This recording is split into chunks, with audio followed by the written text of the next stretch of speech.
estaban allí, pues hicieron.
Mm, mm.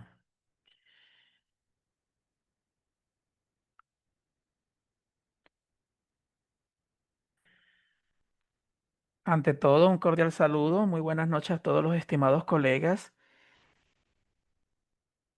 Vamos a hacer las pruebas de sonido. Si me están oyendo, escriban al chat directamente para hacer los arreglos pertinentes y dar inicio al seminario de hoy. Tengan todos muy buenas noches, los doctores que se están conectando. Doctora Alexis Tapia en la plataforma, doctora Anita, doctora Carmen, doctora Gabriela, doctora Grace, doctora Heidi, doctora Gisol, doctora Leslie, doctora Verónica. Tengan todos muy buenas noches, estimados colegas. Vamos entonces a dar inicio a esta clase que forma parte del modular de ecografía Doppler, ¿sí? Primero que me complace de preparar estos temas porque en otros diplomados donde he dado tutoría y he sido docente, pues no incluyen en el temario lo que es el Doppler vascular en general. Mayormente siempre incluyen lo que es el Doppler obstétrico, porque son diplomados que están dirigidos más al manejo de la obstetricia. Sin embargo, el enfoque que nosotros le hemos dado a esta nueva corte es una ecografía netamente clínica. Sabemos que tenemos muchos médicos generales, médicos familiares aquí en esta promoción y bueno, es pertinente incluir este tema que se llama ecodoppler carotidio. Quizás algunos los han escuchado, otros tendrán algún conocimiento, pero lo importante es que ustedes sepan que en esta clase ustedes le van a sacar bastante provecho teniendo un ecógrafo como herramienta en un área de emergencia, terapia intensiva, áreas críticas, cuidado intermedio y cuando tengamos un paciente que sospechemos de alguna enfermedad cerebrovascular, ustedes se van a dar cuenta lo importante que es manejar un estudio de ecografía vascular Doppler carotidio, ¿sí? Vamos a iniciar nuestra clase.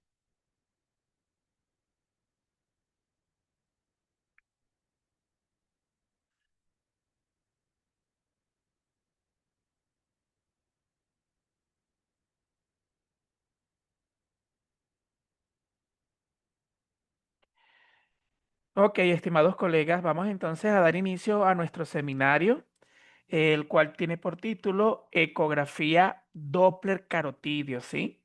Es la continuación de nuestro modular, por eso es que el día de ayer estaba explicando y haciendo énfasis mucho en las partes técnicas, en el manejo y en la operación del equipo de cómo podíamos entender las diferentes ondas que vamos a estudiar al Doppler.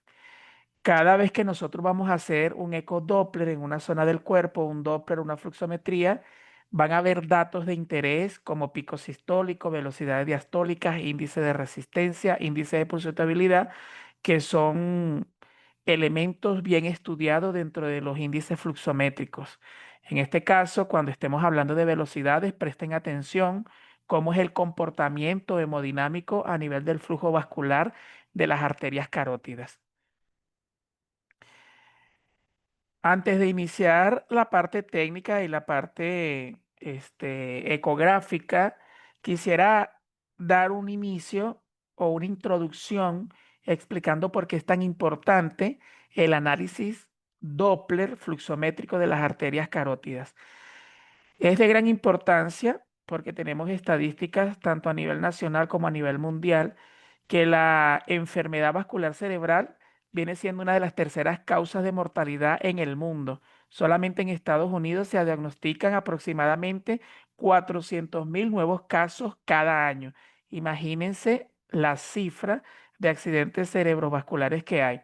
En la actualidad, la evaluación por medio del ultrasonido Doppler de las arterias carótidas es utilizado como triaje diagnóstico y monitoreo de las enfermedades ateromatosas. Imagínense usted en un área de emergencia, de cuidados críticos, de trauma shock, con un paciente que usted esté sospechando que tiene un accidente cerebrovascular y usted pueda utilizar como herramienta ese ecógrafo solamente manejando los principios Doppler y los conocimientos que le estamos proporcionando en este diplomado. Es importante que ustedes tengan en cuenta que uno de los grandes eventos o causales de muchos de estos eventos catastróficos que hacen un daño crucial al cerebro, al sistema nervioso, como es el accidente cerebrovascular, es la formación de las placas de ateroma. La placa de ateroma produce una estenosis progresiva hacia una eventual oclusión y es capaz de producir un sinnúmero de síntomas que pueden ser indicativos o sugestivo de que el paciente es susceptible de presentar un infarto futuro. Entonces, en el ecodoppler carotidio, yo pienso que podría ser el protagonista principal del daño cerebral es la formación de una placa de ateroma. Y eso es lo que nosotros debemos de analizar, de prevenir y de diagnosticar a tiempo, puesto que gracias al estudio de las arterias carotidias, nosotros podemos diagnosticar precozmente algún cambio del complejo mioíntima media de la carótida y predecir si la arteria carótida en un futuro puede presentar alguna enfermedad ateromatosa grave o oclusiva.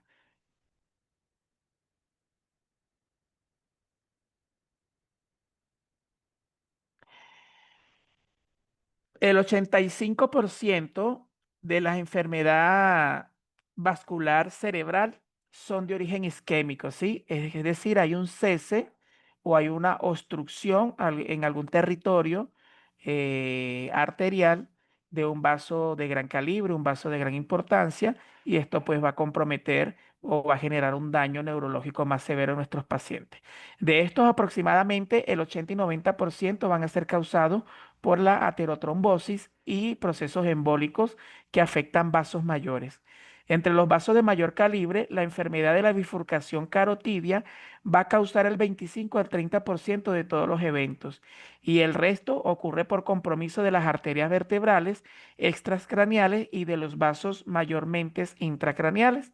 Entonces, vamos a tener nosotros, gracias al ecógrafo y a nuestro conocimiento, un tamizaje para hacer prácticamente este, una predicción o evitar el riesgo en un 30% de la población, ya que muchas de las veces el evento inicial es a nivel de la arteria carótida, cuando en estos pacientes con factores de riesgo hay un desprendimiento de una placa de ateroma que puede viajar a través de la carótida interna y obstruir una parte de la circulación central cerebral. Si nosotros la diagnosticamos a tiempo y vemos que es una placa de ateroma inestable, podemos remitir al paciente a cirugía cardiovascular y evitar un daño en este paciente. Entonces, aunque nosotros lo decimos rápidamente y fácilmente, es algo maravilloso que ustedes tengan dentro de su herramienta de trabajo cómo prevenir un daño severo en un paciente si detectamos una placa de ateroma inestable a nivel carotidio. Le vamos a salvar prácticamente la vida a estos pacientes, ¿sí? Ahora, ¿por qué existe el interés de hacer el estudio Doppler carotidio? Bueno, gracias a los estudios que hizo este doctor, que es el doctor Charles Fisher Miller, en 1951 fue el único médico neurólogo canadiense del Hospital General de Massachusetts. Él fue en primero relacionar el engrosamiento de la región o del segmento miointimal de las carótidas como causa de una enfermedad vascular cerebral. ¿Qué quiso decir este doctor?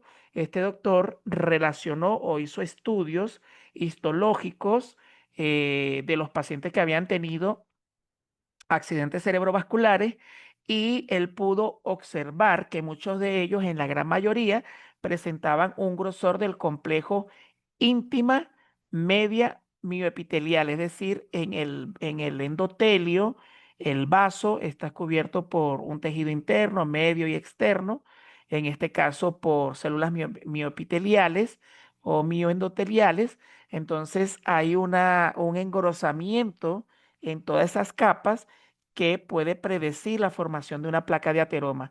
Y muchos de estos pacientes que presentaron este tipo de patología severa, pues el doctor Charles observó que tenían todos una característica en común.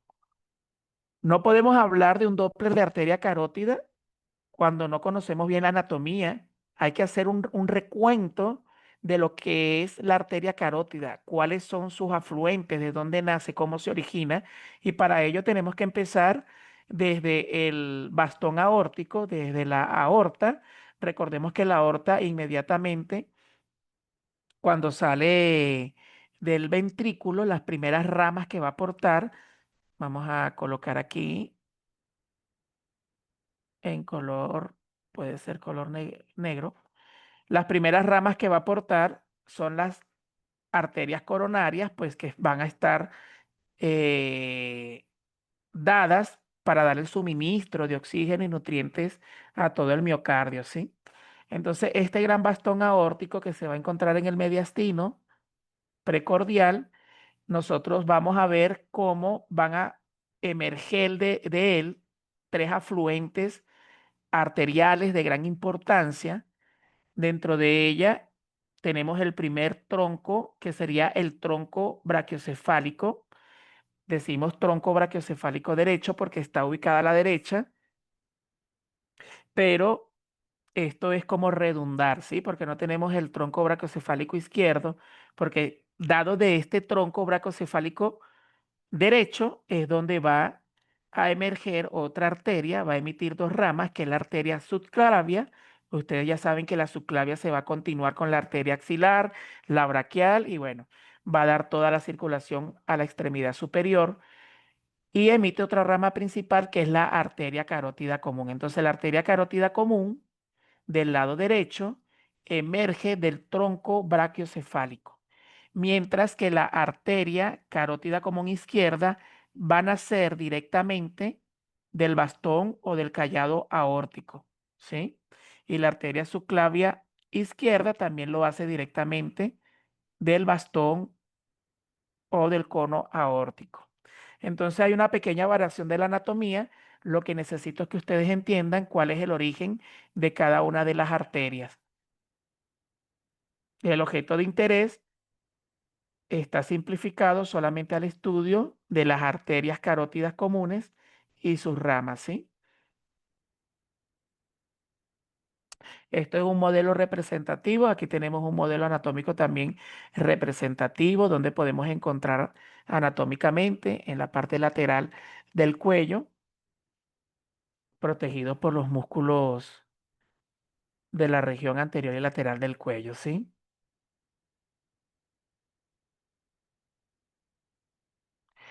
Ahora, existen factores de riesgo que van a predisponer a que un paciente tenga una enfermedad cerebrovascular. Evidentemente, ya nosotros los conocemos por semiología y por nuestra práctica médica, que aquellos pacientes, pues, que tienen una hipertensión arterial crónica mal controlada, pacientes diabéticos también mal controlados, pacientes que tengan sedentarismo, obesidad, hipercolesterolemia, hay unos que tienen también genético factores genéticos, predisposición genética para dislipidemia uso de anticonceptivos orales, recordemos que esto también libera o dispara el colesterol, y antecedentes familiares de enfermedad vascular cerebral. Entonces, estos factores de riesgo yo pienso que serían factores que yo debo de estudiar en un paciente para yo sugerirle también un análisis de un estudio Doppler carotidio. Si yo veo que un paciente tiene una enfermedad metabólica, yo puedo sugerir o el médico puede sugerir hacer un tamizaje de un Doppler carotidio como un estudio de rutina y podemos salvarle la vida a estos pacientes. Ahora, ¿cuándo va a estar indicado solicitar un Doppler carotidio? Lo vamos a indicar o se va a referir el paciente cuando al examen físico podemos encontrar un soplo carotidio, cuando tenga sintomatología de una enfermedad cerebrovascular o de un accidente isquémico transitorio, cuando tenga un accidente, una enfermedad vascular cerebral diagnosticada y cuando queremos o el médico tratante quiera realizar un seguimiento de una endarterectomía. Este término endarterectomía es el término médico que hace referencia a una extracción quirúrgica o liberación quirúrgica de una placa de ateroma endovascular. Entonces, a estos pacientes que se han sometido a cateterismo, a intervenciones de cirugía vascular, pues le vamos a sugerir también un Doppler carotidio. Ahora, ¿cuál es la importancia del ultrasonido Doppler para el diagnóstico de una enfermedad carotidia? Bueno, primero, que el Doppler carotidio va a ser eficiente puesto que nos permite medir un segmento de gran interés, que es el segmento íntima media o miointimal, otro término que utilizamos. Se puede evaluar la característica y la morfología de una placa de ateroma. Incluso yo puedo establecer el grado de formación, si es aguda, si es crónica, y hay diferentes grados, grado 1, grado 2 o grado 3, dependiendo de la cronicidad que tenga la placa. Y bueno, podemos también determinar el grado de obstrucción de la arteria carótida. ¿Cómo podemos determinar de manera cuantificada el grado de obstrucción? Más adelante le voy a explicar cómo se determina el radio, que es una de las técnicas que utilizamos nosotros para medir el perímetro de la arteria con el perímetro de la obstrucción. Eso tiene una correlación, un índice que nosotros lo podemos llevar a tablas y saber el factor de riesgo de estenosis, ¿sí? Y de enfermedad cerebrovascular en estos pacientes.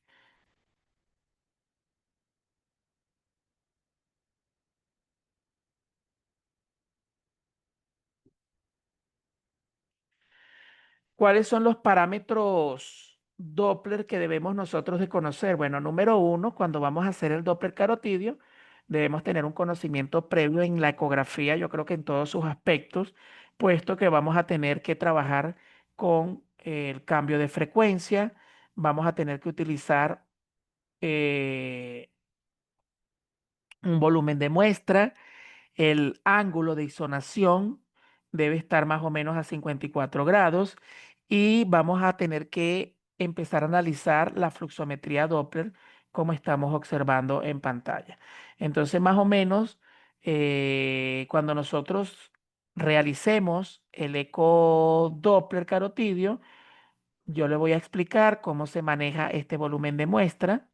Este volumen de muestra tiene que estar calibrado más o menos entre el 50 al 10% o entre 1 o 2 milímetros para determinar el volumen que pasa por el centro del vaso. Esto es operador dependiente. Con respecto al ángulo del Doppler, es la manera con que incide el eje del ultrasonido con el eje del vaso. Esto tiene más o menos un algoritmo. Ejemplo, vamos a representar quizás, ejemplo, voy a pintar aquí, pongamos que yo estoy isonando, este es el vaso, ¿ok? El vaso está en esta dirección y yo tengo mi transductor en esta zona, aquí está entrando el haz del ultrasonido y incide perpendicularmente, ¿sí? Entonces, en este abordaje del haz del ultrasonido con el eje del vaso, esto hace más o menos como un triángulo y el mismo software es capaz de calcular los ángulos a través de un teorema de Pitágoras, calculando el seno, el coseno de la tangente. Eso lo lleva a unos análisis matemáticos y me permite determinar muchos elementos como el índice de resistencia, pico sistólico, velocidad de diastólica, velocidad o relación sistodiastólica, entre otros elementos. Esto es más matemático y más físico, pero más o menos es cuando nos dice cuál es el ángulo del Doppler, el mismo equipo lo puede corregir o nosotros lo podemos corregir de manera manual, más o menos utilizando esa fórmula matemática de un teorema de Pitágoras, que es lo que se aplica en el software de estos equipos, ¿sí? Esto es de manera general para que puedan entender un poco la física también del Doppler o de la fluxometría. Y bueno, ya el día de ayer le había explicado cómo reconocer un umbral espectral de una onda. Ahora, ¿cuáles van a ser nuestras técnicas ecográficas? Importante que el paciente tenga que estar acostado de cúbito supino y muchas veces el examinador tiene que estar por encima de la parte cefálica del paciente, ¿ok? Siempre puede el médico examinante está en una silla a la altura de la camilla, por detrás de la cabeza del paciente, e iniciar la exploración siempre desde la parte o desde la porción del hombro o de las clavículas. Imaginemos el hueso clavicular, ¿ok? Y desde ahí vamos nosotros a empezar a hacer el rastreo ubicando anatómicamente nuestra arteria carótida, que en este caso lo vamos a ubicar desde la parte más baja y la arteria carótida se bifurcará en una zona dilatada denominado glomus carotidio o bifurcación carotidia, emitiéndome dos ramas, la arteria carótida externa y la arteria carótida interna. Entonces tenemos que hacer los barridos desde la base o iniciando el borde de la clavícula en sentido de inferior a superior, es decir, de abajo hacia arriba, multicorte, tanto cortes longitudinales como cortes axiales o medios sagitales, ¿sí? Esta es la manera de evaluar a nuestros pacientes. Nosotros podemos decir que el paciente gire la cabeza hacia la derecha o hacia la izquierda para yo tener mejor abordaje en el tronco carotidio del paciente que vamos a evaluar.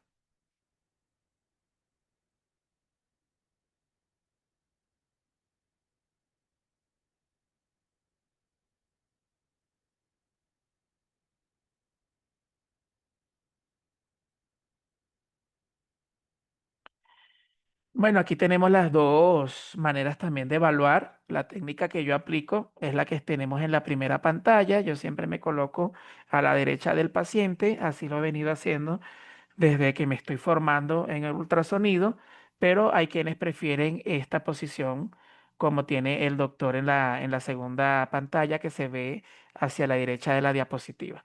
Yo prefiero esta que está aquí, así la vamos a ir evaluando. Esto a veces me parece un poco incómodo en el sentido de que ya el área de ecografía muchas veces está predispuesta a que nosotros estemos a la derecha del paciente, pero si queremos hacer esto nos va a generar incomodidad y tiempo, tenemos que desplazar el equipo, correr la camilla, ubicar un espacio. Puede ser que yo tenga un espacio limitado, entonces hay limitaciones para adquirir esta posición, pero esto es dependiendo de la facilidad del operador, del médico, del técnico y como quisiéramos o como nos entrenemos. En este caso yo me entrené de esta manera y esta es la manera con que vamos a hacer nosotros las prácticas en nuestro centro médico, ¿sí?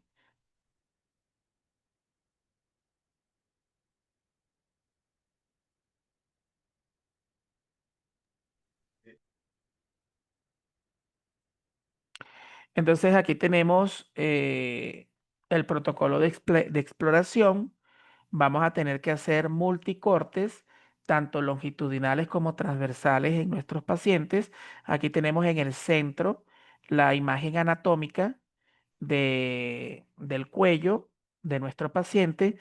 Tenemos que ubicar anatómicamente todo lo que son los vasos yugulares y carotidios, donde vamos a colocar nuestro transductor recordando que el transductor que vamos a utilizar es el transductor lineal que trabaja con frecuencias altas, puesto que esto va a ser un estudio superficial. Vamos a evaluar, ¿qué vamos a evaluar? Vamos a evaluar la arteria carótida común. Vamos a evaluar también el bulbo carotidio, que es una porción más dilatada de la arteria. Y vamos a evaluar la bifurcación, territorio de la arteria carótida interna y el territorio de la carótida externa. Aquí abajo tenemos una imagen representativa, cómo nosotros podemos observar estos grandes vasos a nivel del cuello en un corte transversal. Vamos a colocar en el puntero el marcador, no veo el marcador en la pantalla. Aquí lo tengo. Entonces, fíjense, estimados colegas, vamos a colocar en letra roja. Ok. Entonces, esto representaría un corte de un vaso, aquí lo tenemos a nivel carotidio. Algo que nosotros debemos de reconocer es que la arteria carótida común en un primer segmento, fíjense, en un segmento bajo, aquí está la carótida, es como una Y, esta es la bifurcación y esta es la carótida común. Si yo coloco el transductor por encima del hueso de la subclavia, de la clavícula, perdón, por encima de ella, y hago un corte transversal, yo voy a obtener esto que está aquí, ¿ok? Entonces aquí se va viendo de un solo círculo la arteria carótida común. Puede ser de la derecha como puede ser la izquierda, arteria carótida común. Al lado de la arteria carótida común vamos a encontrar también otro vaso, se va a ver como una imagen redondeada, de bordes bien definidos, de contenido anecoico. La yugular va a estar más externa y la arteria carótida común va a estar más interna. ¿Cómo la puedo diferenciar yo? Por la elasticidad de sus paredes. Recuerden lo que les dije ayer, las venas van a ser más compresibles y colapsables. Entonces, cuando yo presione con el transductor, fíjense cómo las paredes de la arteria, de la vena yugular, colapsan, se acerca una a la otra, pero la arteria carótida no lo hace, es mucho más rígida. A medida que yo voy ascendiendo en un corte transversal en sentido cefálico por la parte lateral del cuello, ya yo no voy a encontrar un solo círculo, sino que vamos a encontrar esto que está aquí, ¿sí? Aparecen unos 3 círculos o pueden aparecer 2 círculos dependiendo de cómo yo esté evaluando a mi paciente.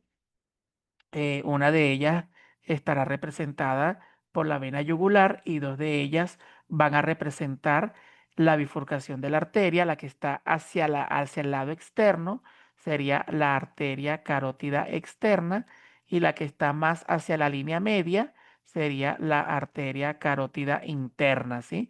Entonces recuerden esta imagen en forma de oreja de Mickey Mouse, corresponde a la primera bifurcación de la arteria carótida común, teniendo hacia la parte externa, la arteria carótida, y hacia la línea media de la imagen, la arteria carótida interna. Entonces, en esa manera hago yo el barrido ascendente desde abajo hacia arriba. Tenemos un solo círculo y finalmente van a aparecer 2 círculos y ahí voy a estar evaluando su bifurcación.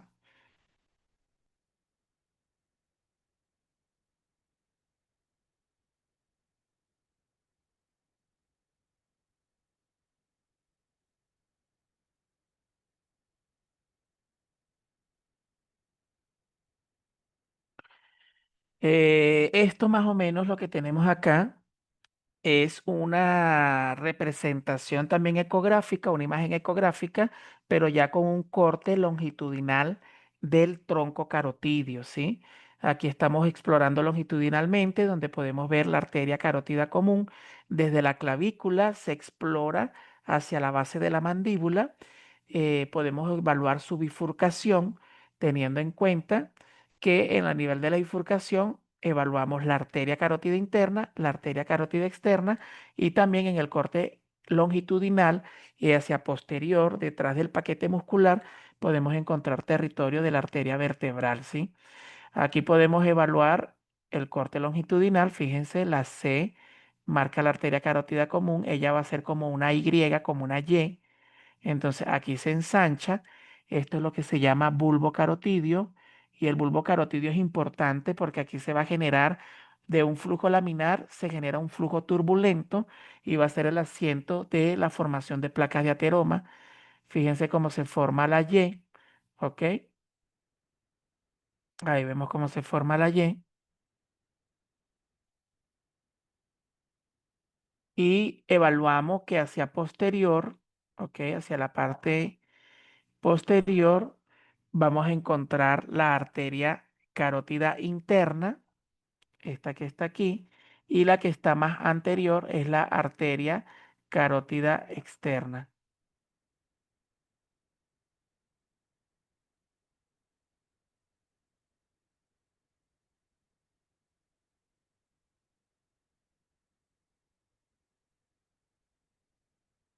Aquí tenemos otras imágenes donde podemos evaluar los diferentes cortes en diferentes regiones.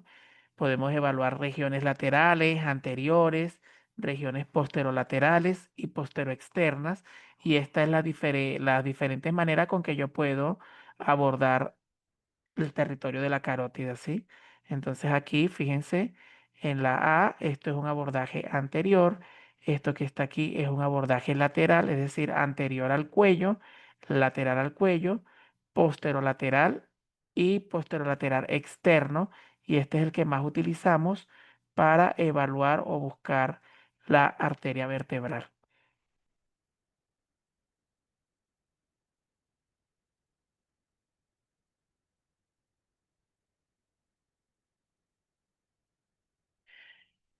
Ya habiendo conocido entonces parte de la importancia y el interés que le tenemos que dar al estudio del Doppler carotidio, vamos ahora sí a evaluar nuestra arteria carótida con los aspectos técnicos. Ya conocemos un poco su importancia y su anatomía. Tenemos que tener en cuenta los tres elementos básicos del estudio Doppler. Se lo venía recordando en la clase de ayer. No es necesario tener un Doppler o una fluxometría para yo empezar a evaluar un vaso. Por eso es que aquí tenemos en esta pirámide, la base de la pirámide, para evaluar o hacer un estudio Doppler carotidio, es empezar con la base. La base de la pirámide es aprender a estudiar en escala de grises nuestra imagen que está en el campo visual. En este caso tenemos aquí una imagen representativa. ¿Cómo vamos a ver la arteria carótida? La vamos a ver en un corte longitudinal, la vamos a observar de forma tubular cilíndrica delimitada por dos líneas paralelas entre sí que corresponde a las paredes vasculares y estas van a ser ecogénicas. Y en el interior, pues vamos a obtener un contenido anecoico porque corresponde al líquido, líquido que está en movimiento, entonces lo vamos a ver anecogénico, ¿sí? Una vez que yo evalúe en el contorno que no hay ninguna patología asociada ni en la parte interna ni alrededor de sus paredes, yo activo mi segundo paso. Ok, el segundo paso es evaluar con ventana Doppler Color. Entonces, de negro se me va a pintar en color porque en este caso el transductor o la sonda es capaz de detectar el flujo que se está acercando, entonces se debe de pintar de pared a pared todo el contenido de la arteria. Aquí lo estamos viendo pintado desde arriba hacia abajo. Como es un flujo laminario uniforme, se pinta todo de un solo color, ¿sí? O puede estar de color azul o puede estar de color rojo, pero en este caso lo ideal es que esté de color rojo o tenemos que calibrarlo de esa manera porque es el flujo que se está acercando a las del ultrasonido, ¿sí? Luego que yo lo evalúo, que no hay ningún problema al modo B, en el modo color, que es lo que tengo que decir yo, bueno, que hay un adecuado llenado a la actividad Doppler o le puedo decir, ejemplo, vamos a evaluar lo siguiente. Vamos a evaluar, se logra observar en un corte longitudinal la arteria carótida, el cual luce de forma cilíndrica o tubular, con un trayecto uniforme, paredes delgadas, bien definidas, de contenido anecoico. Al Doppler color se puede evidenciar actividad de flujo vascular presente con un adecuado llenado de sus paredes y que a la tecnología Doppler pulsado podemos evidenciar un umbral espectral que muestra ondas bifásicas con pico sistólico de tanto, índice de resistencia de tanto, velocidad diastólica de tanto, que corresponde a una fluxometría normal de la arteria carótida común. Esto es lo que evaluamos en contexto. Ahora, ¿qué es lo que evaluamos también? La medición y el calibre. Entonces podemos nosotros medir el diámetro, cuánto mide, cuál es el grosor de la arteria. Esto es muy variable, no hay una uniformidad en tamaño como tal, pero podemos hacer los asuntos técnicos midiendo de pared a pared el grosor de el diámetro, no el grosor, el diámetro de la arteria, ¿sí? Y bueno, ya posteriormente que lo evalué al Doppler, al modo Bright, al Doppler Color, me voy al umbral espectral, activo mi ventana Color y el eje o la guía lo voy a colocar sobre el vaso que estoy sonando. Observen allí el vaso que estoy exonando, va a aparecer un volumen de muestra y le doy al pulso PW, que significa power pulsado, y se va a registrar abajo una fluxometría o un umbral espectral, el cual yo debo de analizar, ¿sí?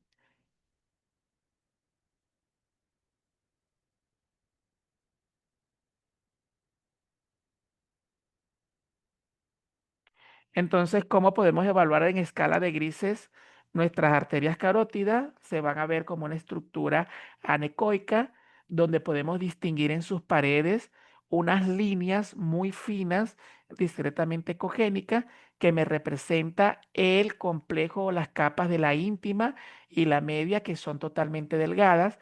No se deben identificar placas irregulares en su superficie. A nivel del bulbo carotidio se observa un área dilatada en el origen de la arteria carótida interna.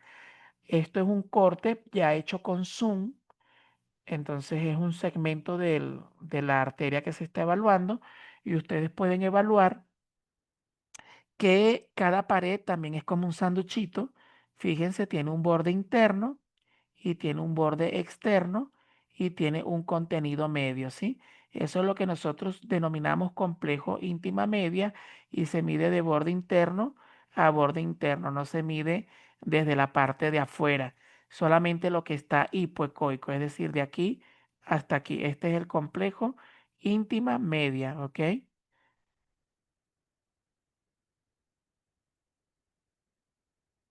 Ya vamos a hacer un corte o vamos a ver una imagen mucho más esquematizada o ejemplificada de lo que yo estoy denominando complejo íntima media.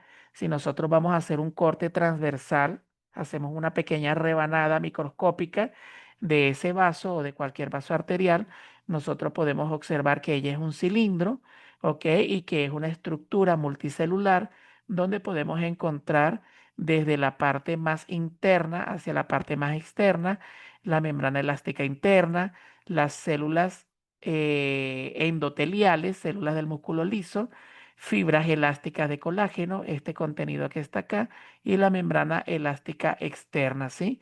En contexto, nosotros podemos obtener un sándwich, observen ese aquí, con el cual está recubierto por tres capas. ¿Ok? La capa más interna, la más externa es la adventicia y esta que está aquí es la íntima y esto que está aquí en el centro pues se denomina túnica media. Entonces no vamos a medir la túnica adventicia, vamos a medir o hacer el caliper en la túnica íntima media. Por lo tanto me voy de borde interno a borde interno, que es lo que se está viendo acá, ¿sí?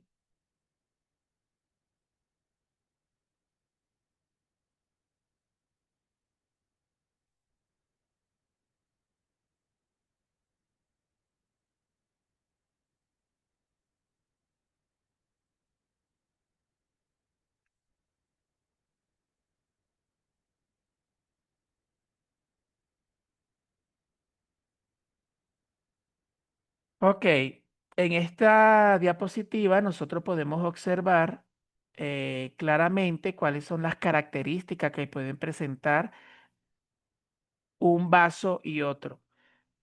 En este caso, podemos representar aquí cuáles son los hallazgos, ¿ok?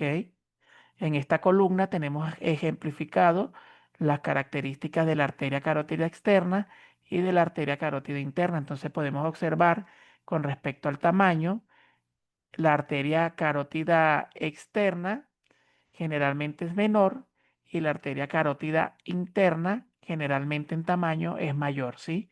Con respecto a si a emitir ramas, la arteria carótida externa sí va a emitir algunas ramas. Obsérvese aquí en esta imagen, fíjense cómo va la arteria carótida y la carótida externa se va hacia la base de la clavícula más que todo y va a emitir ramas. ¿Por qué? Porque la carótida externa va a emitir ramas faciales hacia los músculos temporales, y por eso también hace que sea de alta resistencia. Entonces esta va a emitir ramas, mientras que la arteria carótida interna va a buscar en la base del cerebro y obviamente a través del agujero carotidio ingresa a la base del encéfalo, ¿sí? No emite tantas ramas. Con respecto a la orientación, la arteria carótida externa se dirige hacia la cara y mientras que la interna se va hacia posterior buscando el proceso mastoide. Las características Doppler, la arteria carótida externa va a tener un flujo de alta resistencia y esto tiene una razón de ser. ¿Por qué? Porque la arteria carótida externa va a tener que penetrar tejidos de gran impedancia que son los músculos y para que pueda llegar pues va a tener que aumentar la resistencia para que tenga una mayor velocidad de flujo, ¿sí? No siendo así a nivel de la arteria carótida interna, este presenta más bien un flujo de baja resistencia.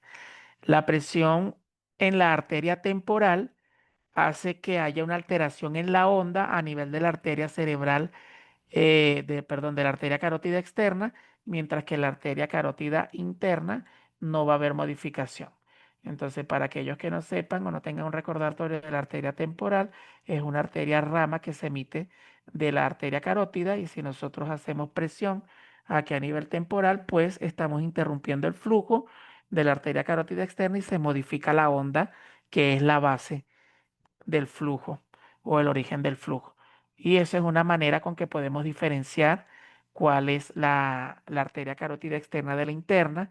Y lo otro es que cuando hacemos el corte longitudinal de esa arteria, fíjense que la arteria carótida interna se va a encontrar primero a las del ultrasonido y hacia el fondo y posterior se va a encontrar la arteria carótida interna. Entonces son maneras de yo distinguir patrones hemodinámicos, características anatómicas y patrones ecográficos. Y yo puedo diferenciar cada una de las arterias.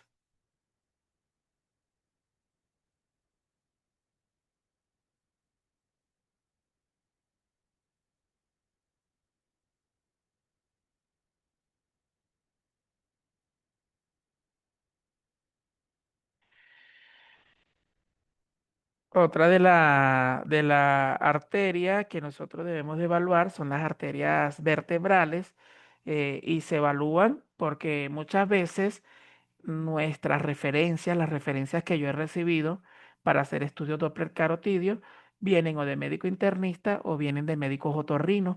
¿Por qué? Porque existen pacientes que tienen síndrome vestibulares, este, vertiginosos y estos síndromes tienen que ver mucho con la hipoxia o la velocidad de flujos turbulentos hacia un segmento del encéfalo donde está comprometido la arteria cerebral o una de las arterias o de las arterias carótidas. Por eso estos médicos tratan de hacer un tamizaje y una reducción de diagnóstico solicitando una ecografía Doppler. Entonces, ¿cómo voy a buscar yo la arteria vertebral? Bueno, siempre me voy a ir hacia posterior y observen que la arteria vertebral está siempre hacia la zona posterior de los músculos. Ella nace directamente de la carótida y por eso es que nosotros vamos a ver aquí cómo penetra a nivel de los cuerpos vertebrales y a través de los procesos transversos de las vértebras por el agujero vertebral va ingresando la arteria vertebral hasta que se encuentra la segunda vértebra vertebral, que es el axil, hace una curvatura y se va de una vez hacia la base del cráneo, ingresando y después va a formar parte del polígono de Willis. Todo esto se lo recuento yo desde el punto de vista anatómico, pero teniendo en cuenta que una interrupción a nivel del flujo, a nivel de la base de la emergencia de la arteria cerebral media, puede repercutir en procesos neurológicos en nuestros pacientes, ¿sí? Ahora, el Doppler carotidio normal, ¿cómo lo vamos a ver al Doppler color? Bueno, se los había mencionado anteriormente. Es una estructura tubular completamente llena de color. Generalmente va a teñir de color rojo porque es el flujo que se está acercando a las del ultrasonido. Va a presentar un flujo laminar y uniforme. Las interfaces con las paredes son lisas y uniformes. Cuando yo digo las interfaces, es estos bordes que se vean regulares, ¿sí? Los bordes totalmente regulares. El bulbo carotidio va a mostrar un patrón más bien turbulento y las alteraciones en el flujo se identifican por el cambio de color. Entonces, si nosotros estamos isonando sobre la arteria carótida común, tengo que tener un patrón de flujo en un solo color. Si yo veo que hay un aliasing, es porque probablemente se está formando una arteria, una placa de ateroma a nivel de uno de sus segmentos, ¿sí? O a nivel de su recorrido, hay una placa de ateroma. Entonces, imaginemos acá lo que le mencionaba yo. Pongamos por algún momento que se formó aquí una placa de ateroma. El flujo ya no es laminar, sino que empieza a chocar y se va a otras direcciones y esto genera una sinergia que es captada por el ultrasonido y me va a generar un aliasing de color. Es decir, voy a tener intervalos de color rojo, amarillo, azul, entre otros, ¿sí?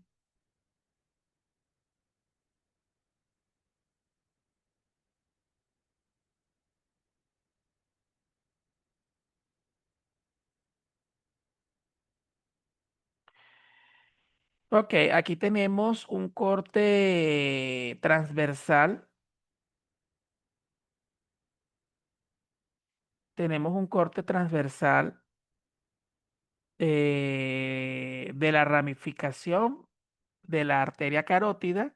Nosotros pudiésemos suponer, fíjense, que la arteria carótida interna es más grande que la arteria carótida externa, ¿sí? Tiene un diámetro mayor. Entonces ahí podemos evaluar las arterias en un corte transversal. Esto es visto al modo de escala de grises. Esta es la arteria carótida común. Y si yo voy ascendiendo, pues aparecen dos círculos, ¿ok? Ahora, ¿por qué está pintado rojo y por qué está pintado azul? Porque probablemente yo estoy en el ángulo cero del eje de corte y esto me permite determinar un cuadro diferencial en tapices de colores, observándose rojo para el que está acercando y azul para el que se está alejando. Estoy aquí en un ángulo de 90 grados o un ángulo cero, un ángulo cero.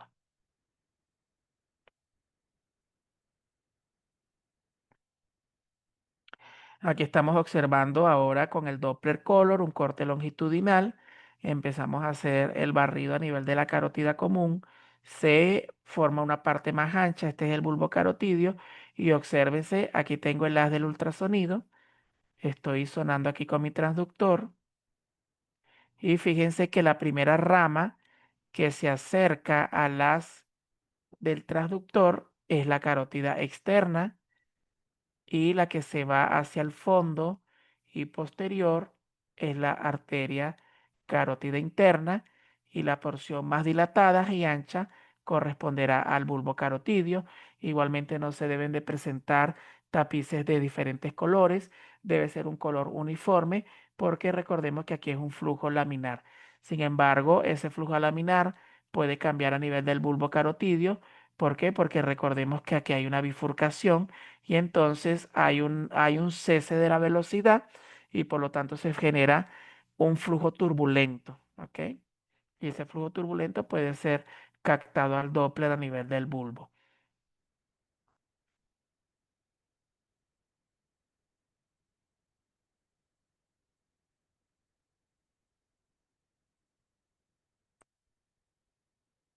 Una vez que nosotros evaluamos el Doppler Color, nos queda activar nuestra tecnología Power Pulsado y se va a abrir este volumen de muestra, una pequeña lineecita, el cual tenemos que ubicar en el centro del vaso. Aquí lo estamos evaluando cercano al bulbo.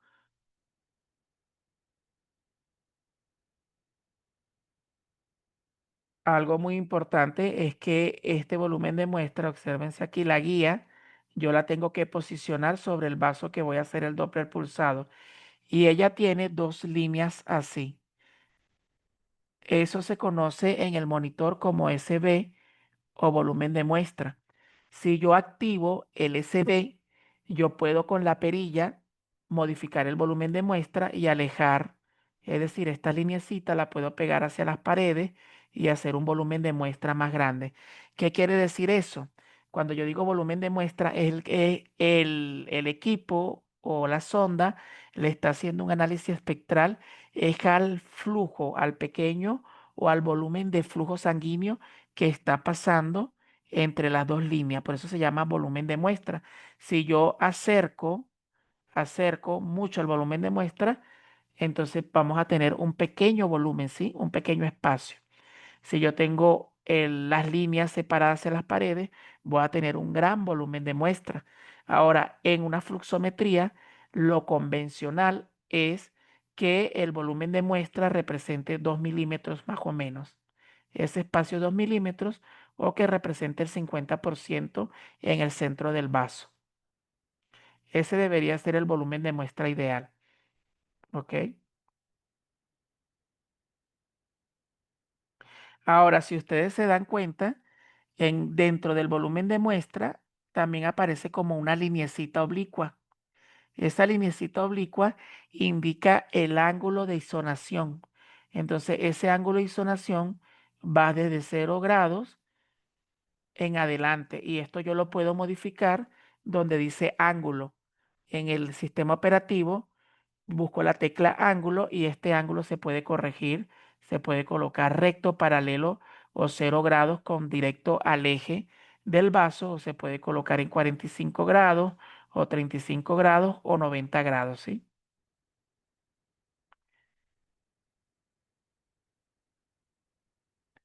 Y una vez que yo tengo el ángulo corregido, el volumen de muestra corregido, pues le doy PW y ya nosotros podemos obtener dentro de la pantalla el umbral espectral o la fluxometría Doppler.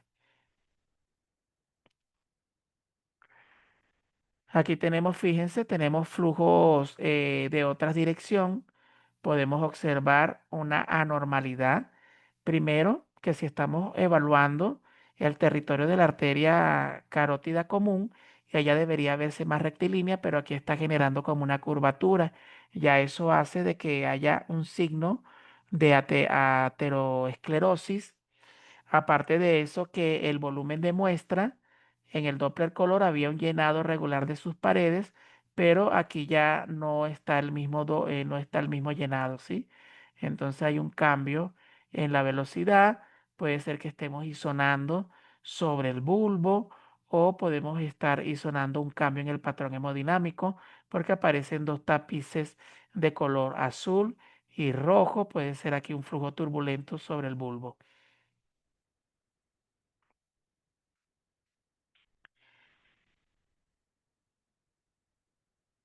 Una vez que nosotros estudiamos el corte longitudinal, hacemos el corte transversal y podemos evaluar lo normal. ¿Qué es lo normal? Fíjense que la arteria carótida interna sea más grande y que esté hacia la línea media, ¿ok? De nuestro paciente. Mientras que la arteria carótida externa va a ser más pequeña y va a estar alejado a la línea media del paciente o de nuestra imagen. Y por encima encontramos un vaso que es colapsable que corresponde al territorio de la vena yugular. Entonces siempre tienen que verse Doppler positiva. Si yo veo que no está Doppler positiva, como sucedió aquí, fíjense, no hay actividad de Doppler color en la arteria carótida externa, es porque hay un compromiso vascular, no se está detectando velocidad de flujo. Entonces aquí tenemos la arteria carótida interna, Doppler positiva, pero la Doppler esta Doppler negativa a la externa, hay un compromiso vascular.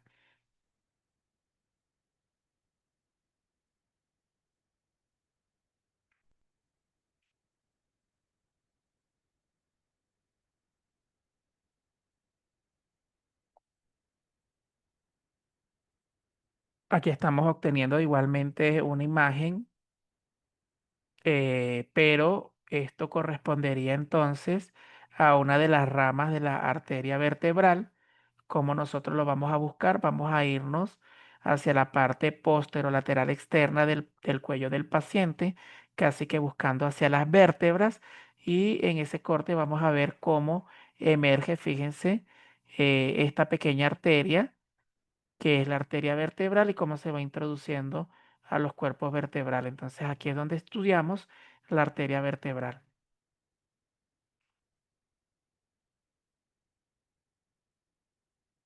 Y aquí vemos la parte de la arteria vertebral, cómo se va hacia posterior y profundo. Fíjense, está la arteria carótida.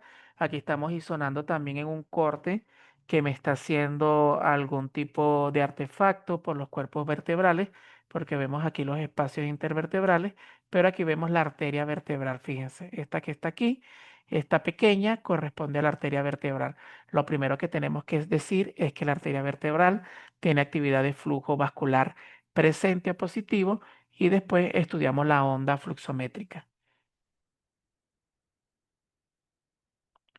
Aquí ahora vamos a evaluar el umbral espectral, y con respecto al umbral espectral o a la onda fluxométrica de una arteria carótida, nosotros pudiésemos decir que la arteria carótida común tiene un índice normal, o el índice normal es de 0,5 a 0,75. Cuando yo digo índice, es el índice de resistencia, ¿ok? Entonces, este índice de resistencia vamos a anotarlo y vamos a tenerlo en consideración cuando vayamos a hacer el Doppler carotidio en nuestro paciente, porque esto se denomina IR. El IR, que nos lo va a dar el equipo, va a ser normal en la arteria carótida común entre 0,5 y 0,75. Ya cuando esté por encima de eso, mayor a eso, pues ya es patológico. Decimos que hay un aumento del índice de resistencia, y eso corresponde a procesos pre o postestenóticos. La arteria carótida interna tiene un flujo anterógrado y de baja resistencia, con alta velocidad diastólica en relación al pico sistólico, y la arteria carótida externa tiene un flujo retrógrado y es de alta resistencia. Entonces, obsérvense, fíjense aquí, en este caso, ya estamos ubicando, fíjense aquí, tenemos la arteria carótida común, aquí estamos con la arteria carótida, se bifurca, y estamos haciendo el ángulo de isonación con el volumen de muestra en la arteria carótida común. Entonces, obsérvese cómo está la arteria carótida común en la onda fluxométrica. Es una onda bifásica donde tiene un componente sistólico mucho mayor que el diastólico. Y aquí tenemos una velocidad que está cercana a 40 centímetros por segundo. Yo diría que está como en 33 centímetros por segundo aproximadamente, ¿sí?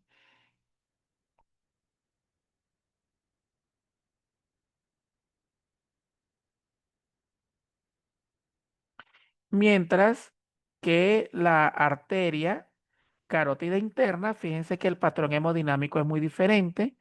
Tenemos un componente sistólico menor y un componente diastólico mayor. Y la onda, el pico sistólico es una onda mellada. Fíjense como que en un principio empieza a ser bimodal. Aquí tenemos un pico sistólico, obsérvense. Cuando vamos a hacer la evaluación de la fluxometría Doppler, nosotros podemos activar el caliper y vamos a buscar qué medir. ¿Y qué medimos? Activamos el caliper y buscamos, fíjense, podemos colocar el caliper en la primera onda, aquí está, y luego buscamos final de la onda Entonces, velocidad o pico sistólico máximo y final de la diástole. Entonces, el software operativo del equipo va a hacer un análisis espectral de la onda, la va a pintar automáticamente y me va a reflejar en la pantalla estos valores. Entonces, a través de eso, él está haciendo el análisis de una sola onda. Recordemos el eje de ayer, el plano cartesiano, el eje vertical para la altura de la onda y el eje X para la velocidad en fracción de tiempo segundo de la onda. Él me analiza todo esto con el algoritmo que yo le dije inicialmente y me puede calcular, fíjense, el pico sistólico máximo de esta onda es de 34 centímetros por segundo. La velocidad diastólica es de 11,53 centímetros. Aquí tenemos el tiempo máximo de recorrido. Tenemos el índice de pulsatabilidad en 1,16 y lo que yo voy a evaluar aquí es el IR. El IR significa índice de resistencia y observamos el valor a un lado del monitor, 0,67. Entonces el IR normal es hasta menor de 0,75, ¿sí? Entonces tenemos un IR normal, lo que quiere decir que no hay un índice de resistencia aumentado en la arteria carótida interna, lo que corresponde a un patrón o a un volumen de flujo normal.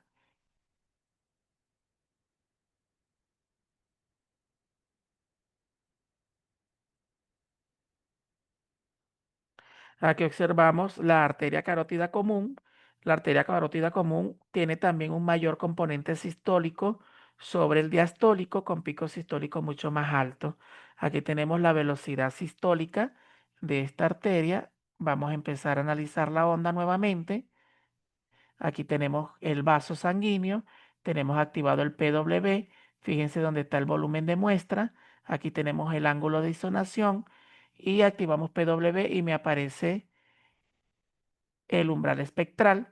Tenemos picos sistólicos, fíjense que van, aquí tenemos 120, yo creo que son menores a 120, debería estar en 115 o 118 la velocidad máxima a esta altura, ¿sí? Entonces eso se mide en 118 centímetros por segundo, más o menos, o casi 120. Aquí estamos activando un caliper. Aquí me da mira, aquí dice velocidad 110, me la calcula, perdón. Me la calcula automáticamente a 110 centímetros por segundo.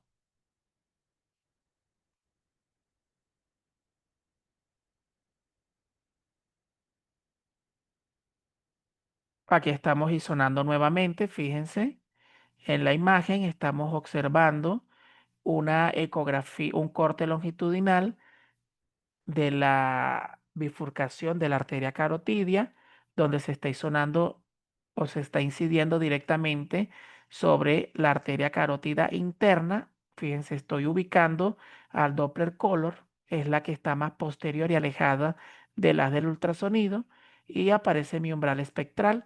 Ya yo conozco el patrón de onda, tiene un componente diastólico mucho mayor que la carótida externa.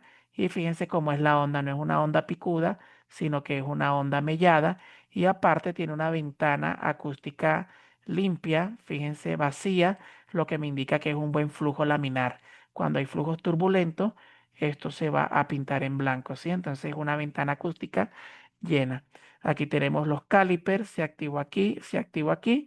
Automáticamente el registro lo tenemos en pantalla.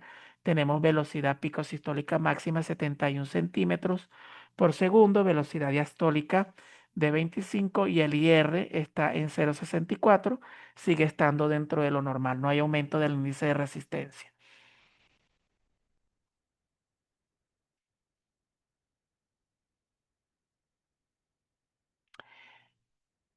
Aquellos que están conectados desde su teléfono, tómenle capture a esta diapositiva porque va a formar parte de su tabla de trabajo. Estos valores tienen que tenérselo bien en claro. La velocidad picosistólica de la arteria carótida interna oscila entre 58 y 88 centímetros por segundo, mientras que la velocidad picosistólica de la arteria carótida externa va desde los 45 a 77 centímetros por segundo y la velocidad picosistólica de la arteria vertebral es de 19 a 98 centímetros por segundo. Entonces, Cualquier elevación picosistólica máxima habla de proceso estenótico, ¿sí? Y cuando está por debajo de esta velocidad es un pulso tardus parvus muy lento que también obedece a un compromiso de flujo vascular. Pero si lo encuentro dentro de estos rangos, está normal, ¿sí? Entonces estudiamos características de la onda, estudiamos velocidad de la onda y estudiamos el índice de resistencia de la onda.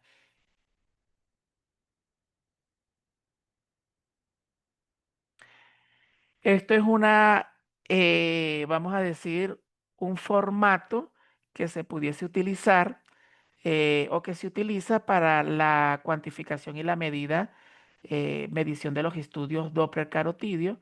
Fíjense que en un lado representa el tronco carotidio del lado derecho y de este lado del lado izquierdo. Aquí podemos observar cómo es el flujo, si es un flujo normal, anterógrado, retrógrado, o si no hay flujo. Podemos incluso medir y colocar las medidas, cuánto mide la carótida común derecha, podemos colocar la medición del bulbo, la arteria carótida externa, la arteria carótida, perdón, está la interna, la arteria carótida externa y el radio y la medición de la arteria vertebral. Y aquí observamos la fluxometría, cómo es el pico sistólico, cómo es la velocidad diastólica y cómo está el radio de cada uno de los vasos. Entonces todo esto lo podemos ir llenando y poder emitir un diagnóstico. Entonces todo eso son los aspectos técnicos. Yo les voy a pasar en su debido momento la manera con que yo elaboro estos informes. eh, Son mucho más entendibles, mucho más prácticos, mucho más fáciles, porque ya tengo todos los valores de referencia, lo que hay que es agregarlo y saber si están por fuera o dentro de los límites normales. Esto es otra tabla de evaluación, otro formato de evaluación que se puede utilizar en una unidad de imagenología. ¿Ok? Cortes transversales, cortes longitudinales, radio, diámetros y los diferentes índices a nivel de la arteria carótida interna, externa, etcétera. Ahora conociendo un poco el protagonista principal del por qué tenemos que hacer el Doppler carotidio es reconocer la enfermedad ateromatosa o la formación de la placa de ateroma. Tenemos que entender que existen predisposiciones genéticas y factores de agresión endotelial con la formación de actividad celular de células esquimosas, formación o actividad de interleuquina que generan un proceso inflamatorio crónico y que hace una invasión al endotelio y que esto puede generar incluso un levantamiento laminar donde se introduce sangre y levanta la placa formando úlcera e inestabilidad para que esa placa se desplome o se desprenda y viaje en dirección del torrente sanguíneo. Todo empieza con una pequeña agresión eh, o acumulación, fíjense, en el complejo íntimo media de formación de placa de ateromas o de colesterol por células espumosas agresoras. Esta reacción a medida que pasa el tiempo y si no se corrigen los factores agresores, sedentarismo, tabaquismo, dislipidemia, colesterol, hipertensión, pues va a generar un daño mayor, un crecimiento mayor de la placa, donde pues hay una respuesta inflamatoria a un proceso de daño donde hay células mediadoras y sucede la catástrofe. La catástrofe es el desprendimiento de la placa, que es la que va a originar un proceso aterotrombótico. Entonces, imagínense una placa que está a nivel de la carótida o del bulbo carotidio, un flujo turbulento, no se diagnostica a tiempo, se desprendió y puede obstruir la carótida interna y tenemos el accidente cerebrovascular.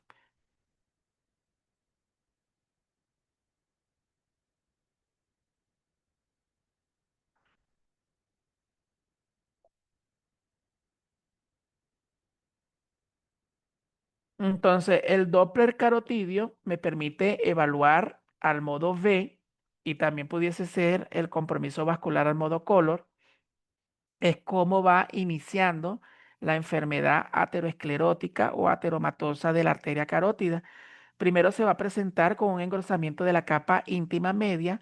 Las placas blandas son homogéneas e hipoecoicas, mientras que las placas que son heterogéneas pueden tener superficies lisas o irregulares.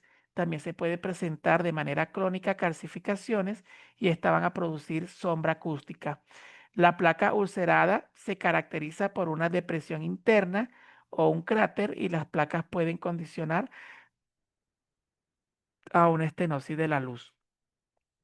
Entonces, obsérvese aquí cómo viene el complejo íntima media normal con un grosor normal y obsérvense cómo hay una reducción de la luz del vaso porque hay un engrosamiento en todo este segmento de la arteria, ¿ve? Entonces aquí estamos midiendo, obsérvese la técnica de medición, va desde el borde interno hasta el borde interno y este es lo que yo denomino complejo íntima media, ¿sí?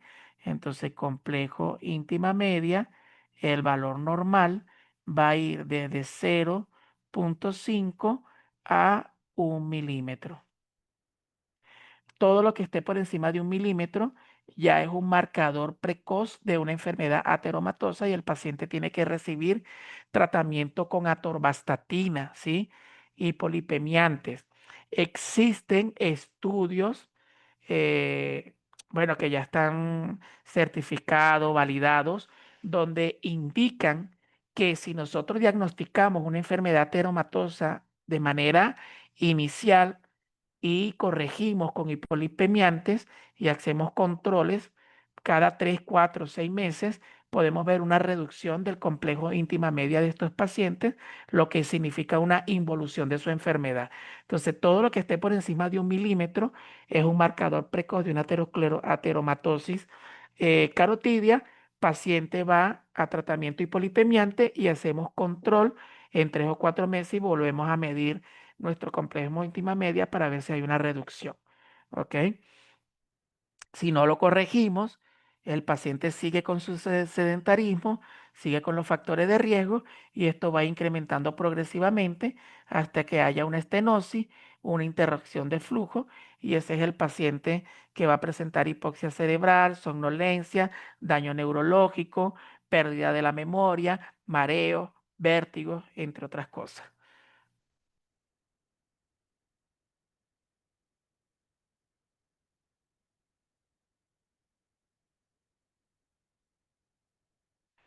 Aquí observamos una medición de 1,2 milímetros. Entonces hay un leve engrosamiento del complejo íntima media por encima del valor de referencia y lo debemos de reportar. Ya las paredes se van viendo más ecogénicas, ¿sí? Observen aquí, es un engrosamiento de la pared posterior de la arteria carótida común. Es más ecogénica que la pared anterior. Aquí tenemos una pared posterior de la arteria carótida de recorrido o trayecto irregular con un engrosamiento del complejo íntima media. Aquí la medición, vamos a ver en la imagen, la medición la está dando acá. Dice 0,22 centímetros, lo que representa 2,2 milímetros, el cual está aumentado, ¿sí? El valor de referencia es 1 milímetro como máximo. Entonces estamos midiendo acá hasta acá.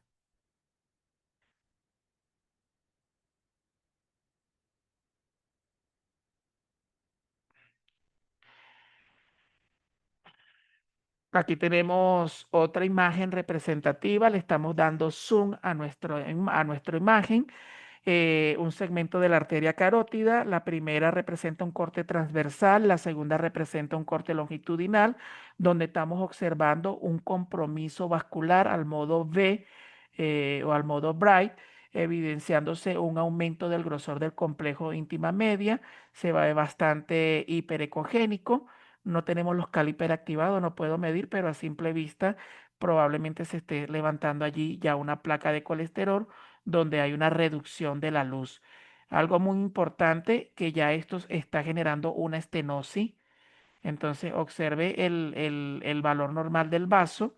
Nosotros observamos aquí, podemos medir con caliper lo hacemos en un corte longitudinal. Esto es para medir radio. En un corte longitudinal medimos la luz, ¿ok? O el contorno, las paredes de aquí a acá, el diámetro.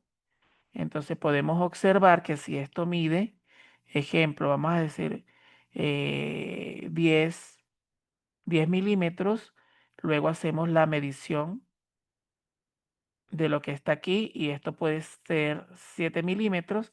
Entonces decimos que la preoclusión o la estenosis es un 30%.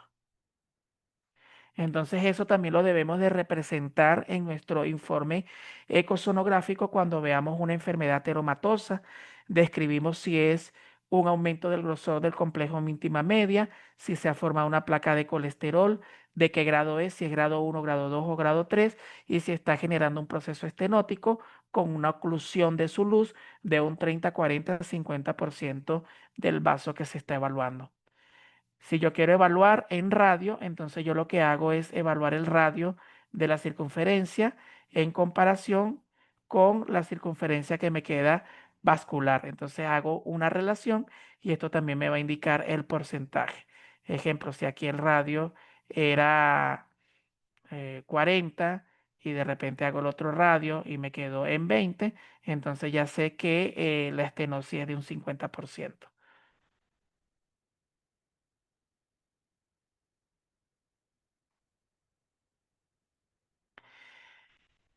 La clasificación de las placas ateromatosas, nosotros las pudiésemos clasificar en blandas o densas, calcificadas, ulceradas o hemorrágicas. Obsérvase como una placa de ateroma hemorrágica presentan depresiones hacia el interior, ¿ve? Fíjense, están como cuarteadas, como fisuradas, y esto son las más peligrosas. ¿Por qué?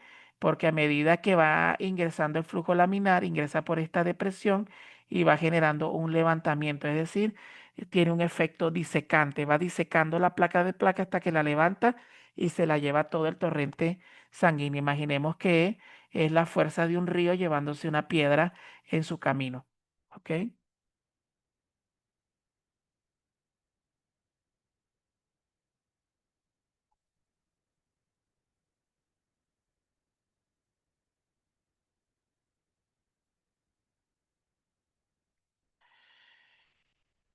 Las placas que son homogéneas y placas que son heterogéneas.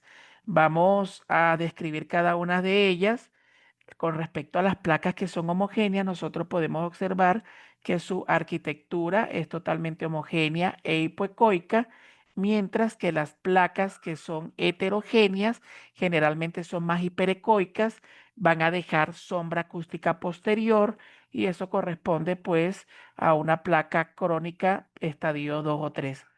Observen acá, fíjense, esto es una placa homogénea, se ve hipoecoica, irregular, mientras que aquí tenemos un levantamiento eh, bien firme con un contenido, aquí estamos viendo la plaquita, con un contenido hiperecoico y me deja un túnel sónico. Entonces esto está calcificado.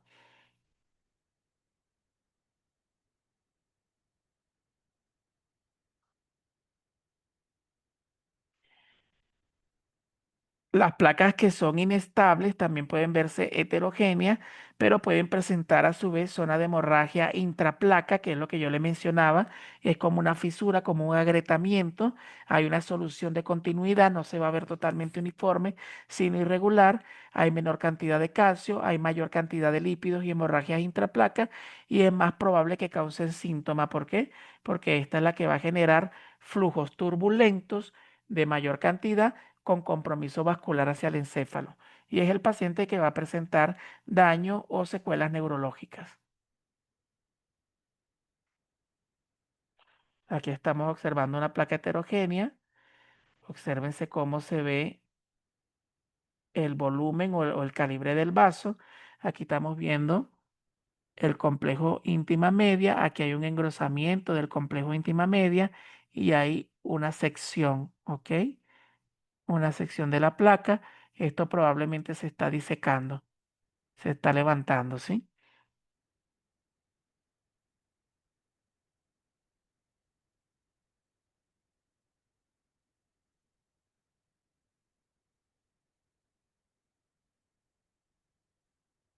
Aquí observamos igualmente placas heterogéneas irregulares con áreas anecoicas, otras que son hiperecogénicas y otras que son hipoecoicas, y están más presentes las placas inestables a nivel del bulbo porque el flujo es turbulento y ahí es donde el flujo choca con mayor fuerza y puede hacer el levantamiento de las placas. Por eso es que uno de los elementos a evaluar en el Doppler carotidio es el bulbo. El bulbo es el asiento de mayor parte de la patología ateromatosa, ¿sí? Aquí tenemos el septum, el tabique que divide la carótida. Entonces, esto sería arteria carótida interna. Esta es la arteria carótida externa. Este es el bulbo, arteria carótida común. Y aquí tenemos una placa de ateroma en la pared anterior del bulbo y hay irregularidad en la pared posterior. Aquí pueden ser haber flujos turbulentos.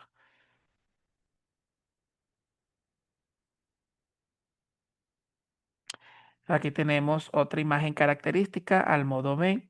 Aquí tenemos una placa homogénea, fíjense, es una textura de grises, es bien definida, está totalmente localizada, podemos medir su diámetro longitudinal, su diámetro AP y cuánto representa la estenosis. Recordemos, medimos la luz del vaso y medimos posteriormente el compromiso vascular. Aquí por lo menos a un ojo por ciento está obstruyendo quizás un 35 a 40% la luz del vaso, pero es homogénea. Esta está presentando una hemorragia, fíjense que hay un levantamiento, está a nivel del bulbo carotidio y encuentra un área anecogénica en el interior, fíjense. Entonces son áreas de hemorragia, ¿sí?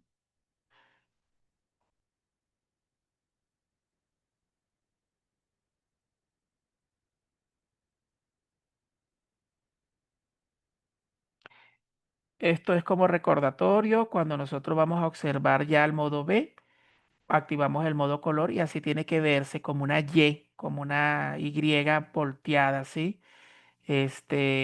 Representamos aquí la arteria carótida común, el bulbo carotidio, la externa y la arteria carótida interna, y tiene que haber un adecuado llenado de sus paredes en todo su trayecto. Aquí estamos activando el Doppler Color. Sé que estamos activando el Doppler Color porque tenemos aquí la ventana que me lo está indicando, tenemos aquí un volumen de muestra, pero no estamos obteniendo nada de color. Yo estoy viendo aquí, o es una imagen redondeada, probablemente estemos en un corte transversal y hay totalmente una obstrucción total de esta arteria. No me puedo ubicar si es la externa, si es la interna, probablemente por su tamaño y no tener otra alrededor pudiese ser la arteria carótida común.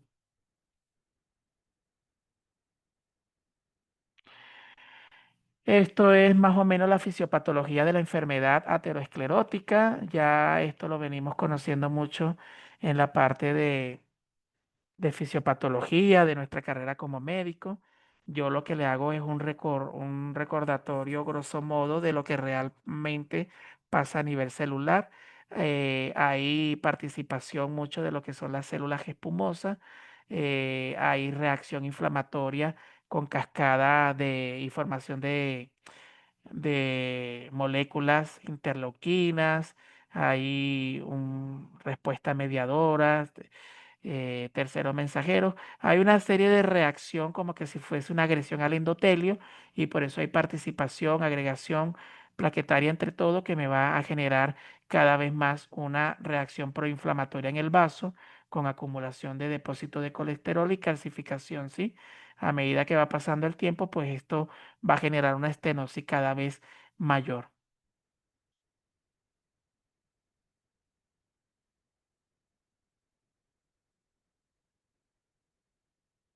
Aquí tenemos una diapositiva que me ejemplifica bien lo que son los pequeños fenómenos que van desde algo muy leve a un levantamiento y acumulación de depósitos de lípidos en el complejo íntima media. A medida que esto va levantándose, me va generando grietas donde se va acumulando torrentes sanguíneos o áreas de hemorragias internas y que esto pues fisura y despega la placa, obsérvense, y me va a liberar restos de placa de ateroma y de trombos que van a viajar al torrente sanguíneo y va a generar el daño o el accidente cerebrovascular.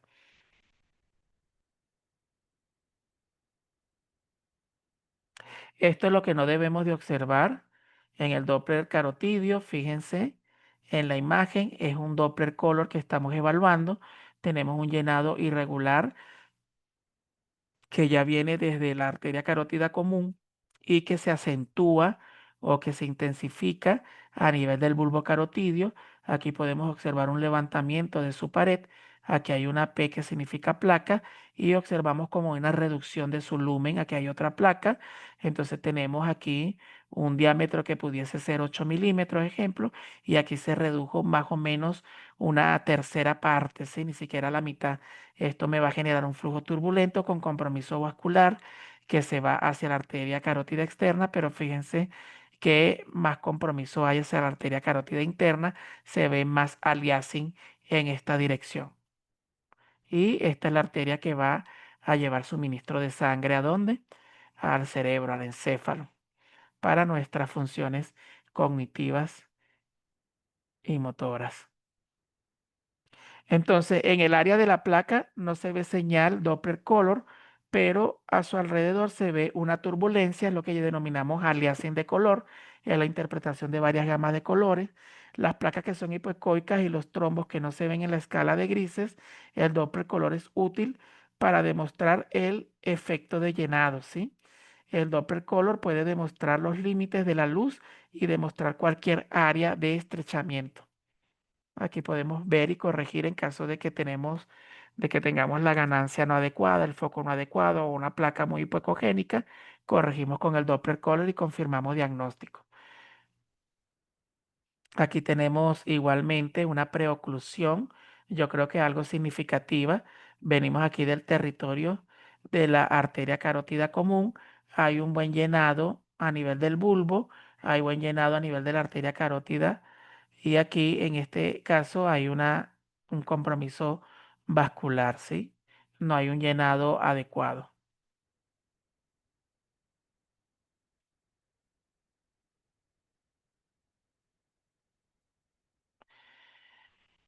Aquí hay un engrosamiento severo del complejo de íntima media, hay una reducción en todo el lumen, ¿ok? En todo el trayecto, aunque no se genera flujo turbulento, es una placa que es estable, es lo que denominamos una placa de ateroma grado 1 u homogénea. Este paciente debería ir a terapia hipolipemiante y a supervisión, ¿sí? No hay una placa todavía inestable.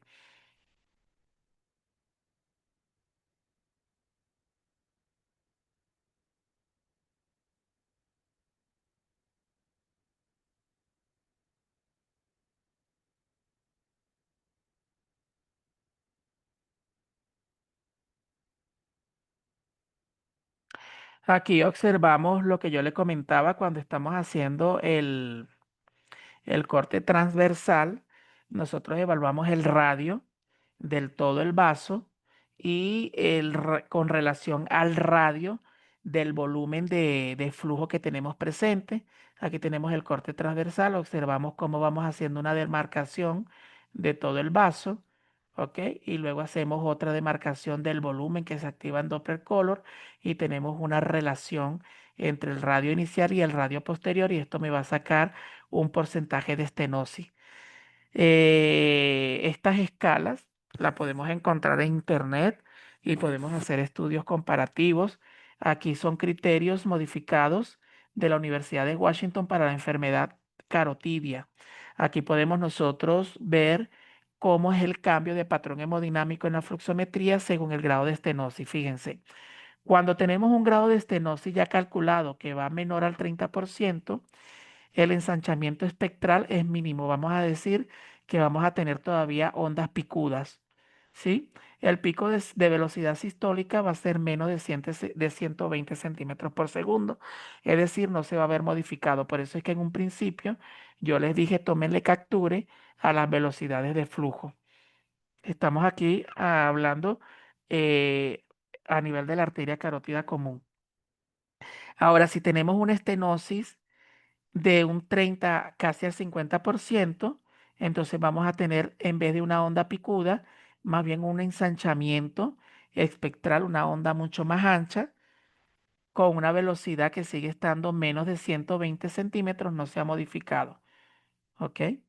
Ahora, cuando está entre el 50 y 80%, entonces el ensanchamiento va a persistir el de la onda, pero vamos a empezar a tener picos sistólicos mucho más altos por encima de 120 centímetros por segundo y las velocidades diastólicas final se va a mantener por debajo de 140.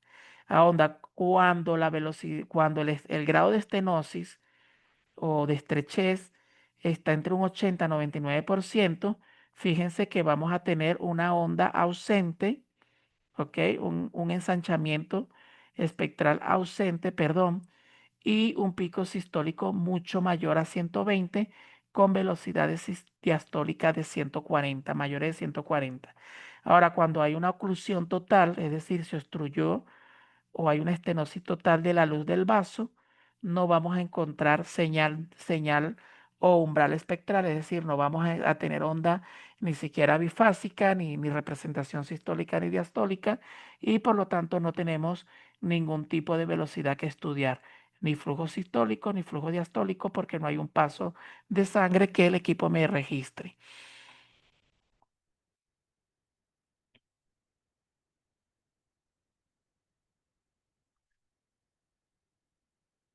Esto es lo que yo denomino el ensanchamiento de la onda. Fíjense, nosotros teníamos una onda más o menos que tenía un componente, la onda de la carótida común no era así, fíjense cómo está. ¿Ok? Pico sistólico alto y ya no tiene casi que velocidad diastólica. Entonces es una onda que más bien se ha ensanchado. La velocidad pico sistólica está aumentada. Fíjense que predomina la sístole sobre la diástole. Ondas espectrales de ensanchamiento a nivel postestenótica y aumento del índice de resistencia. Entonces recordemos que el IR tiene que ser hasta 0,75.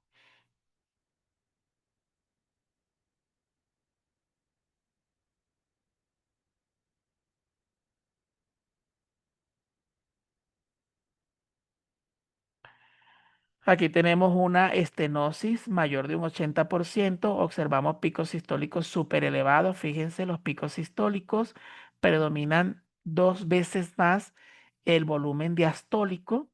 Tenemos una ventana acústica totalmente llena con velocidades muy altas. Vamos nosotros a evaluar entonces aquí lo que nos indicó la fluxometría. Se activó el caliper en el. Aquí tenemos pico sistólico, activamos nuestro caliper aquí y luego velocidad diastólica y nuestro equipo hace el registro de la onda arrojándome los siguientes resultados. Lo vemos aquí. Tenemos el IR en 0,75, está borderline. Tenemos pico sistólico súper elevado, velocidad, aquí tenemos velocidad pico sistólica de 743 centímetros por segundo y velocidades diastólicas de 183 centímetros por segundo. Imagínense, esto es una estenosis bastante representativa de un 80%. Pero bueno, gracias a Dios no se ha obstruido totalmente. Aquí tenemos la ejemplificación al Doppler color y aquí tenemos cómo se va a modificar la onda. Ahora, fíjense una cosa que no les he explicado yo. Imaginemos en algún momento, imaginemos nosotros en algún momento que estamos regando las matas con la manguera, ¿sí? Entonces, la manguera representa la arteria carótida, ¿ok? Y ella va a una velocidad a cierta distancia, una velocidad constante en un flujo unidireccional. Pero ¿qué pasa si yo le coloco el dedito a la manguera? Para poder llegar a la misma distancia, tengo que aumentar la velocidad y el jet para que ese volumen de agua pase a una fracción de tiempo. Es lo mismo que está sucediendo con la arteria carótida común. Imagínense que la placa de ateroma es el dedito que le estamos poniendo y entonces va a pasar un jet de sangre a toda presión con mayor velocidad. Y ese jet de sangre de mucha velocidad es lo que estamos viendo ejemplificado aquí con velocidades demasiado altas. ¿Ok? Entonces, es más o menos para explicar lo que sucede cuando hay un aumento del índice de resistencia o cuando hay un proceso preestenótico en un vaso sanguíneo.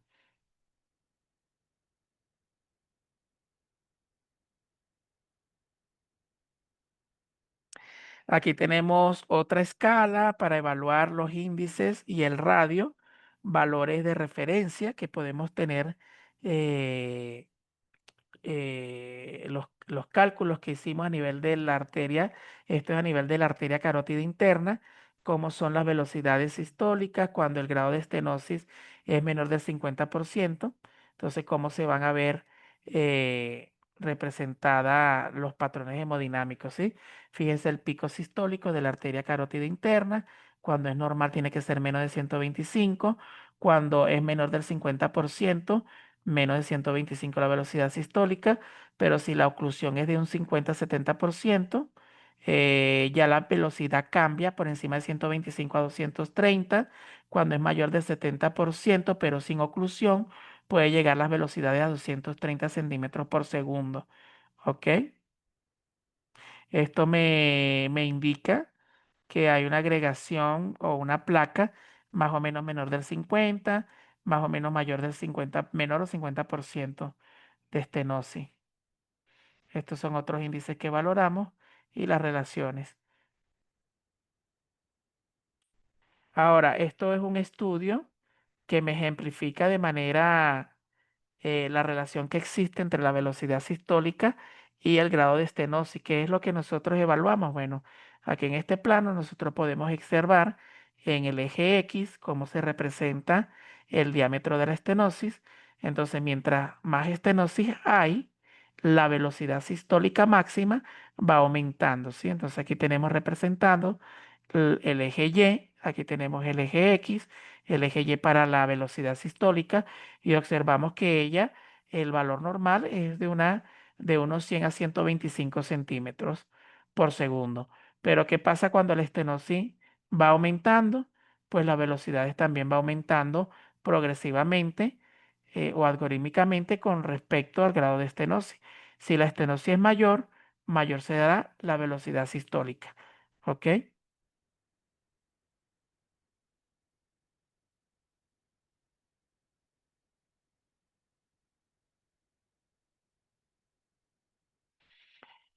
Y bueno, estimados colegas, yo pienso que el deber de un médico es hacer prevención.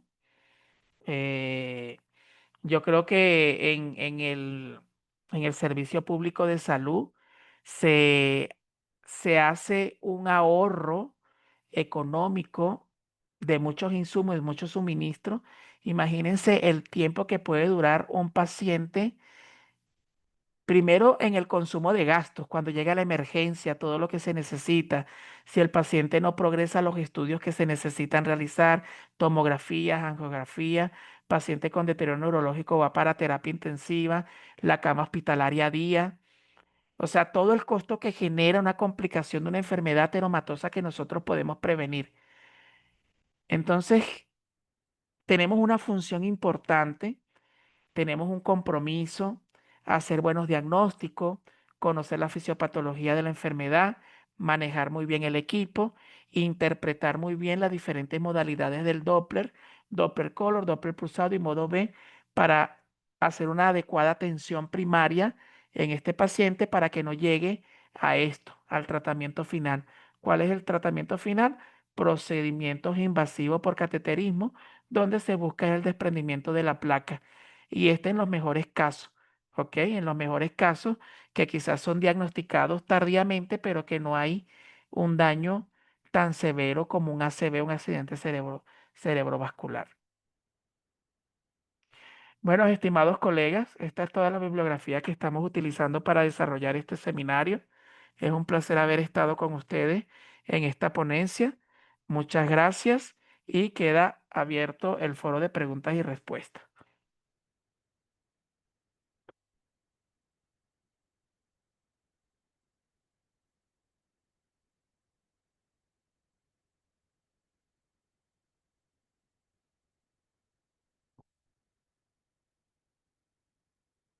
Si alguno quiere participar, algún comentario sobre el seminario, algún caso en especial, alguna duda, alguna pregunta, si no lo quiere hacer por el micrófono, puede realizarlo directamente al chat para yo leer los comentarios, ¿sí?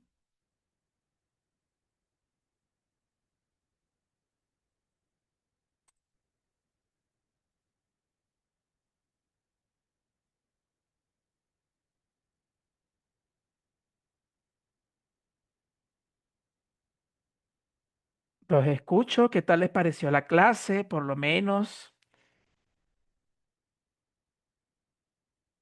¿estuvieron concentrados? No los escucho.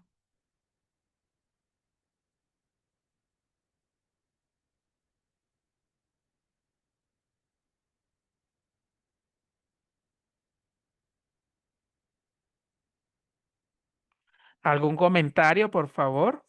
Si no damos terminada la clase.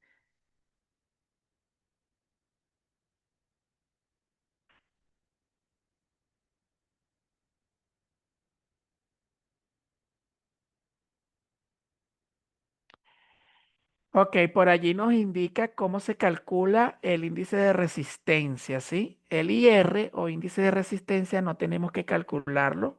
Demos gracias a Dios por eso.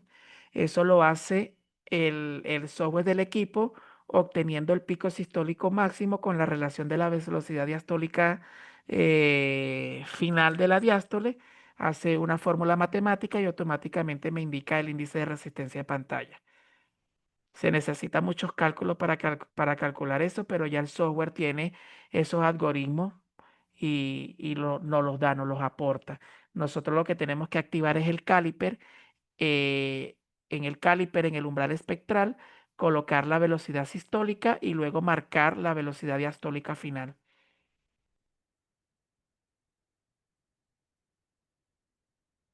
Algunos de ustedes, yo les voy a hacer alguna pregunta porque a veces los veo muy calladitos y yo quiero que las clases sean interactivas. ¿Algunos de ustedes tenían conocimiento de este estudio como mecanismo o como prueba de tamizaje para accidente cerebrovascular? ¿O había oído algo o por qué se mandaba o qué importancia tenía? Buenas noches, no, de mi parte no, nada. Es nuevo esto para mí. Ok, ahí dice la doctora Anita. Decía que no tenía algún conocimiento. Bueno, doctora Anita, ya usted, yo creo que marca la diferencia en el grupo de sus compañeros porque ya sabe la importancia que tiene la ecografía. Bueno, ya sabe, no, ya va a aprender a entrenarse a hacer la ecografía Doppler carotidia como tamizaje de prevención para enfermedad cerebrovascular. ¿Qué tal le parece eso?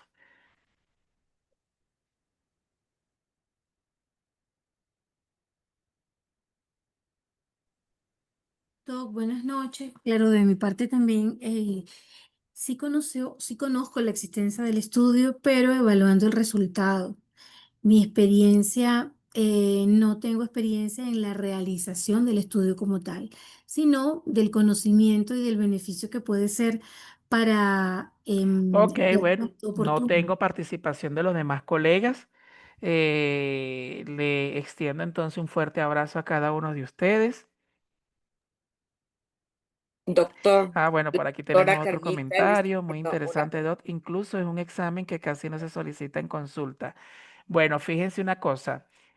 Existen factores predeterminantes para yo indicar el estudio. Cuando ustedes vean un paciente fumador, paciente diabético, edad avanzada, obesa, hipertensa, indaguen sobre procesos neurológicos. Pregúntele al paciente si se le está olvidando las cosas, si ha sentido de alguna manera somnolencia o es un paciente somnolente, que se le cuesta mucho la concentración, que son pacientes que sufren de mareo, de vértigos. Entonces, cuando usted haga el interrogatorio y suma los factores de riesgo, usted a ese paciente le va a decir, mira, vamos a sugerirle un ecodoppler carotidio para ver cómo está de flujo de sangre hacia su cerebro y eso me puede dar alguna respuesta de interés. Y está haciendo, está contribuyendo a la salud del paciente. Algo muy importante, estimados colegas, este, bueno, es una anécdota que a mí me llegó y a mí me complace, de verdad que todavía no lo olvido, me sucedió muchos años atrás cuando hice un estudio Doppler a un paciente que me llegó también con un problema neurológico, se le solicitó el estudio y el estudio que se le realicé, bueno, como trato siempre de ser dedicado, ¿sí? Siempre dedicado. Le hice el estudio a este paciente y recuerdo que después que le diagnostiqué la placa de ateroma, se la estetifiqué, le medí el grado de estenosis, se la localicé exactamente a cuántos centímetros del bulbo en la pared y todo, le hice un informe tan detallado que el paciente regresó nuevamente a mi consulta agradeciendo el por qué un buen informe le había facilitado al cirujano cardiovascular el abordaje quirúrgico.